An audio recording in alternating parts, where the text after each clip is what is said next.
Forex trading सीखने के लिए कितना वक्त दरकार है, ये डिपेंड होता है आप कितना टाइम दे सकते हो एवरीडे। तो 4-5 घंटे अगर आप एवरीडे टाइम दें तो विद इन 1 वीक जो फॉरेक्स की बेसिक है वो आप सीख जाते हैं, जिसके अंदर कम से कम 30 कैंडल स्टिक पैटर्न जो मेजर होते हैं, वैसे 150 होता है लेकिन आप 30 candle stick pattern, support and resistance, ये जो इसकी बेसिक है वो आप सीख जाते हैं। उसके बाद जो कोर्सेज होते हैं फॉरेक्स के, वो चाहे स्कैल्पिंग का हो, इंटरडे ट्रेडिंग का हो, स्विंग ट्रेडिंग का हो या फिर पोजिशनल ट्रेडिंग का हो, तो उनके लिए वो ज़्यादा से ज़्यादा 4 घंटों से लेके 6 आवर्स 8 आवर्स तक का कोर्स होता है।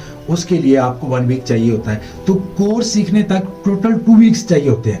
ज़्यादा जो आपको टाइम लगता है वो प्रैक्टिकली करने पे लगता है, कम से कम 3 मंथ और ज़्यादा से ज़्यादा 6 मंथ आपको प्रैक्टिस करनी है उस कैपिटल को जो आपने फ्यूचर में रियल अकाउंट लगाना। जैसे सपोज आप चाहते हैं कि मैं $500 से स्टार्ट करूंगा, तो आपने जो प्रैक्टिस करनी है 3 मंथ या 6 मंथ, वो भी $500 से करेंगे। तो 6 मंथ लग जाते हैं आपको एक प्रोफेशनल ट्रेडर बनने तक।